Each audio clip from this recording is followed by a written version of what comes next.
Good morning, boys. It's Monday, 1st March 2021. We're in a new month. We're doing mathematics. In our Mathematics 2 book, we are doing statistics. You write the statistics in one line and then bar graph in the next line. I didn't have the space, so that's why I wrote both of them on the same line. But you write statistics on one line and then come down, write bar graph before we start to write this note. All right? So, we're doing bar graphs. Now, in your earlier classes, you'd have done pictographs, where we use pictures to represent the data. Today, we are using bar graphs, where we use bars to represent data. We use bars of different heights to represent data. All right? The bar graph can be horizontal or vertical. Most bar graphs are vertical, but they also have those that are horizontal. The names or the descriptions are always at the bottom of the bar graph. If it's names of people, names of food, names of whatever, it goes at the bottom of the bars. So if this is the bottom of the bars because the bars going this way. If you look here, they are the bottom of the bars. The numbers always go represent the height of the bars to show you what height they have. All right, so we could look at the charts to see information. All right, the bar graphs always have a name and they tell you what they represent. I didn't have the space. On the next board I will show you that information. Right, this here is just to give you an example of how bar graphs can be. The numbers could go from 0, 1, 2, 3, 4, 5. It could start at 0 and go 2, 4, 6, 8, 10. So we can go, we will count 0, 1, 2, 3, 4, 5, 6, 7, 8, 9, 10. It will go from 0, 2, 4, 6, 8. We could be counting in 5s. It could be counting in 10s. It have different scales, right? So let's look at these and we go on to the next one. Right, you could see blue, which represent how many blues you have. We have two blues. Red, 3, green, 1. Here, blue represented 2, red, 4, green, 6, yellow, we have 2.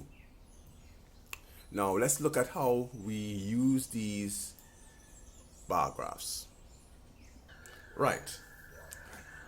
A bar graph will always have a name and they also give you information about it. All right. Sorry about the writing so small that I could get everything to fit on the board. Right. So this bar graph represents how many cars sold in 4 days. So this bar graph tells you how many cars were sold in 4 days. If you look here, you would see Monday, Tuesday, Wednesday, Thursday. So we look at how many cars were sold on these days. So we go in now with how many cars were sold on Tuesday. We look at Tuesday and we go up. So Tuesday, we sold 3 cars. You see that? 3 cars. Next one, which day was the least number of cars sold? Least cars sold. Least means the smallest amount. Thursday, the least cars were sold on Thursday. Let's look at next question. On which day was the most cars sold? Right? Which day was the most cars sold? Most cars were sold on Wednesday. How many cars were sold in the 4 days? How many cars were sold in the 4 days? So we have to add now. How many cars were sold on Monday? 2. How many cars were sold on Tuesday? 2 plus 3 is 5. 5 plus 4 is 9. 9 plus 1 is 10. So on the 4 days, 10 cars were sold. Now, this scale here could be different. Right? This could be different now. Each of these height could represent now 5 cars. So if I say how many cars were sold on Tuesday, 15 cars were sold. Because we go in a scale of 5 on the side. So 15 cars were sold. On which day were the least number of cars sold? It's still Tuesday, but it's 5 cars. On which day was the most cars sold? Wednesday, 20 cars were sold. And how many cars were sold in the 4 days? You have to add now. 10 plus 15 is 25. 25 plus 20 is 45. 45 plus 5 is 50 cars. So today we're going to be doing some bar graphs, sorry.